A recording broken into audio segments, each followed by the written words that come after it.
Hello, this is Mark Lanier with your video thought for the day.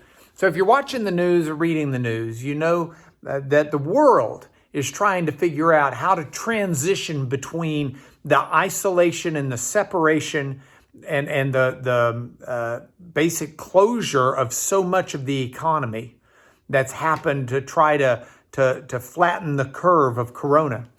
We're trying to figure out how to transition into the more normal economy that drives this world in positive ways and puts food on the table and things like that. And you got to feel sorry for the politicians in some ways, because in the midst of all of the politics that they're fighting as well, they're trying to make really tough decisions. I'm reminded of when I was in high school forensics. There used to be an event called extemporaneous speaking where you were given a topic and you were given 30 minutes to prepare a speech on it. And one time I was doing this event at the Emory University in Georgia. And the topic that I had was whether or not the speed limit should stay at 55 miles an hour. Now, 55 miles an hour had been put in as a maximum speed limit under President Nixon to try to limit the consumption of gasoline, because there was a gas shortage and the prices were high and people were lined up trying to buy gasoline. One of the unknown byproducts of that was it seriously reduced traffic fatalities in the U.S. I mean, they came down by the thousands upon thousands. And so the question was, once gas was more readily available, should the speed limits be allowed to go back up to 70, 75, 80 miles an hour? Or is it worth saving lives to stop the speed limit from being increased? That was a really tough topic. I mean, you're weighing different things there. And at what point does the government make those decisions? And at what point do people make those decisions? So as I was thinking through this in my devotional time today, I was thinking about Proverbs. Proverbs are an often overlooked part of the Bible, but they're an incredible source of wisdom sayings to help us live more wisely.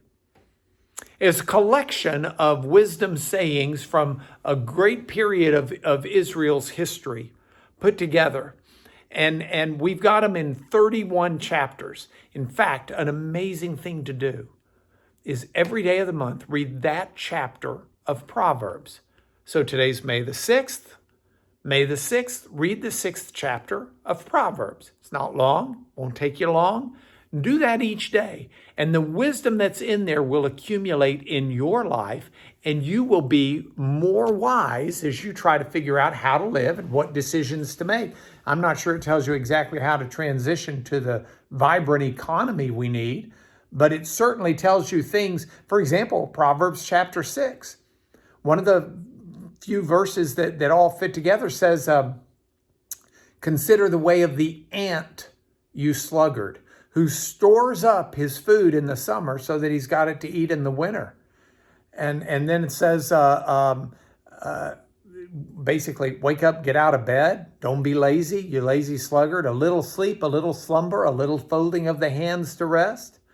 And poverty will come upon you like a bandit in the night. I mean, these Proverbs are very rich in giving daily instruction for living. So my thought for today is pretty simple. It's as we look at the world and as we look at trying to figure out what to do, let's get back to the Bible. Let's take this time to try and read wisdom that God has seen fit to secure for us throughout the ages. My challenge to you right now, go read chapter 6 of Proverbs, and then commit that tomorrow you'll read chapter 7. And then on the 8th, read chapter 8. And after a month, you'll want to do it again, because you'll see it's changing the way you live. That's my thought for the day. God bless you.